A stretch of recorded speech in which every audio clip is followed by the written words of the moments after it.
काफ़ी विख्यात है, देश विदेश से भी लोग आते हैं और काफ़ी ख्याति प्राप्त है और लोगों को इनकी ब्लेसिंग मिलती है। तो क्या कहना चाहेंगे सर आप?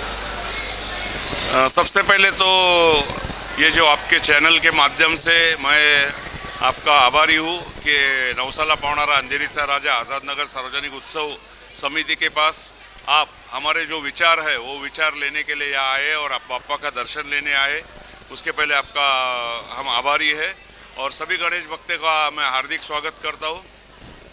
ये बार अंधेरी का राजा 68th ईयर मतलब 60वां साल हीरक महोत्सवी साल सेलिब्रेट कर रहा है।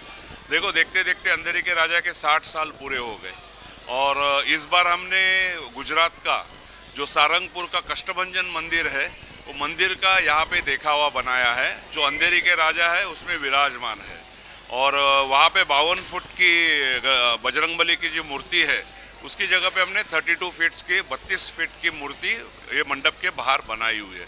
तो लोग सब बहुत ही भाव भगत से आके अंधेरी के राजा के आशीर्वाद लेते हैं और बजरंगबली का भी दर्शन लेते हैं, तो हमें बहुत ही अच्छा लगता है।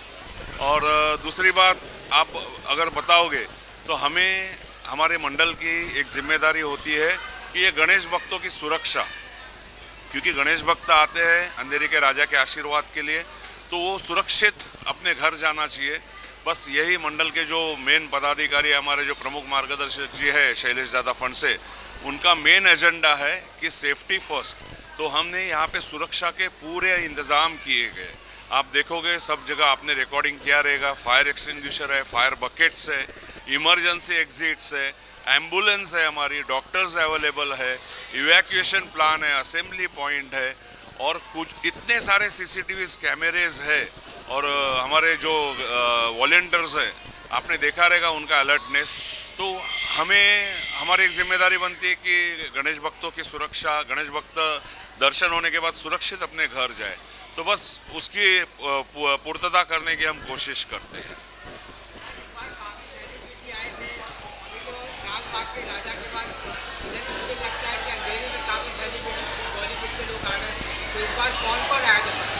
नहीं, हर साल यहाँ पे सारे सेलिब्रिटीज़ आते हैं और वो खुद से आते हैं बिकॉज उनकी यहाँ पे श्रद्धा है। इस बार अभी तो ये 5वां ही दिन है, तो नॉर्मली एक अपने प्रियंका चोपड़ा जी की मम्मी जी आके गई और बहुत सारे टीवी एक्ट्रेस आके गए। एक रणदीप हुड्डा जी कल आए थे और बहुत सारे नेता लोग भी आए थे। कल अमित साटम जी आए थे। उनको अभी इस बार मुंबई का जो भाजपा का प्रदेशाध्यक्ष का उनको पोस्ट मिला, तो बस वो अंधेरी के राजा के पैरों में चरणों में धन्यवाद कहने आए थे। कल उन्होंने आरती भी ली थी और जो गणेश भक्त है उनको संदेश भी दिया था, क्योंकि अभी उनकी जिम्मेदारी बढ़ गई है, उनकी रिस्पॉन्सिबिलिटी बढ़ गई है।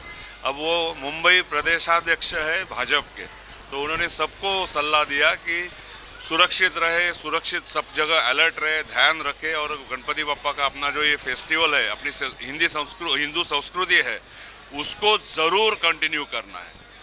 मतलब मुझे इतना पता है कि सनातन धर्म का भी यही एक मेन एजेंडा है कि हिंदू संस्कृति को हमें कैरी फॉरवर्ड करना है, उसको जाने नहीं देना है, उसको और ज़्यादा बढ़ाना है। तो ये हमारा, मैं थोड़ा सा एक छोटी सी बात कहना चाहता हूँ कि जो ये आज़ाद नगर सार्वजनिक उत्सव समिति है उसमें हम कई सालों से, मतलब मेरे ख्याल से 18-20 सालों से हमने ड्रेस कोड रखा है। मतलब ड्रेस कोड रखने का मतलब ये नहीं कि हम किसी गणेश भक्तों को हम दर्शन नहीं देंगे, लेकिन कोई भी अगर लेडीज़ अगर स्लीवलेस आती है या फिर शॉर्ट्स में आती है तो हम उन्हें बोलते हैं कि बाबा हमें हिंदू संस्कृति जपना है। मतलब जो हमारी नेक्स्ट जनरेशन है उसको मालूम होना चाहिए कि हिंदू संस्कृति क्या होती है। अच्छे तरह से पूरे ड्रेस डालना बहुत इम्पोर्टेंट होता है, क्योंकि हम गणपति बप्पा या भगवान के पास जाते हैं तो श्रद्धा से जाते हैं। तो हम उनके लिए यहाँ पे ट्रैक पैंट, फिर शॉल, लुंगी, उनको बोलते कि ऐसे नहीं कि दर्शन नहीं मिलेगा, उनको मैं प्रोविज़न करते। तो बहुत सारे लोगों को अभी पता है कि अंधेरी के राजा में दर्शन करना है तो अपने जो वेश परिधान करना है वो हिंदू संस्कृति के हिसाब से ही करना है। तो बस ये सनातन धर्म का भी यही एजेंडा है, हम भी वही चाहते हैं। मुझे लगता है कि इस बार ये साल सिद्धिविनायक में भी अभी ये ड्रेस कोड चालू किया है, तो हमें अच्छा लगा कि हमने कुछ अच्छा संकल्प चालू किया था और उसकी पूर्तता भी पूरी तरह हुई है। धन्यवाद।